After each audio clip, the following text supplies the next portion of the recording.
England just dismantled Croatia 4-2 at the 2026 FIFA World Cup. And let me tell you, the scoreline flatters nobody and hides nothing.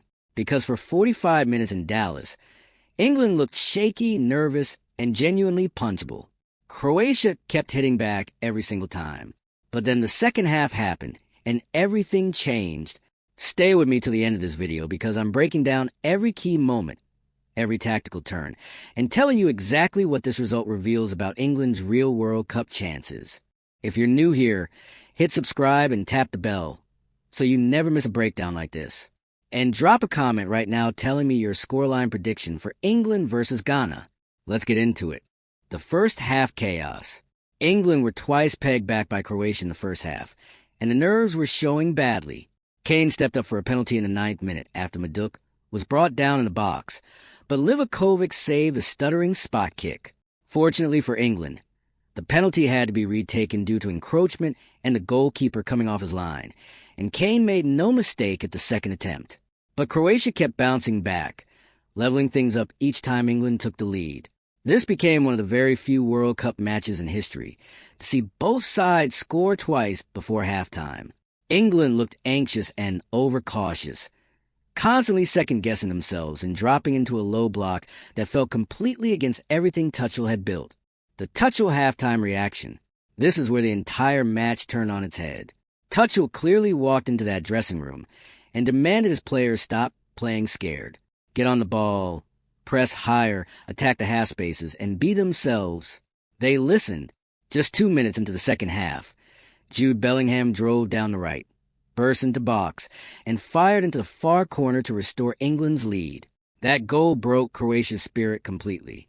England were suddenly a different team altogether, intense, direct, and completely relentless. They finished the game with a staggering 22 shots, and from that moment, it was only going one way, the Kane Factor. Now, let's talk about Harry Kane, because the captain delivered when the occasion demanded it most. His brace saw him equal Gary Lineker's long-standing record for the most goals by an England player at the World Cup, now sitting at 10 goals. Kane also became just the second England player to score at 3 different World Cup tournaments, joining the legendary David Beckham, who achieved it across 1998, 2002, and 2006. This is a man writing himself into history with every game he plays, and if England go deep in this tournament, Kane's footprint will be all over it. The impact from the bench. Tuchel's squad depth proved to be the decisive weapon in the closing stages. The substitutes combined with lethal precision, with Bukayo, Saka turning provider and feeding Cole Palmer, who cut inside Josip Stanisic and stroked the ball coolly into the bottom corner to seal a 4-2 win. That goal summed up everything. England's depth is not just backup. It is a genuine attacking threat. Even off the bench, this squad has world-class match winners who can change a game in an instant. The Croatia autopsy. Credit where it is absolutely due. Croatia made England work harder than most people expected. Dominik Livakovic was outstanding between the sticks and single-handedly kept Croatia competitive for long stretches. But the hard truth is that the age catching up with this Croatian golden generation is becoming undeniable. Modric is still a masterclass in composure and reading the game, but England's pressing intensity and youthful energy eventually swallowed them whole in that second half. Here is the honest truth about what we saw in Dallas. This was far from a perfect performance, but it was a significant and telling win. The first half exposed real concerns around defensive shape and decision-making under pressure. But the second half showed exactly what this England team is capable of when they trust the system and commit to Tuchel's philosophy. The adaptability, the attacking variety, and the clinical edge were all there. This is not the same England team that used to cling to clean sheets and hope for the best. England win 4-2.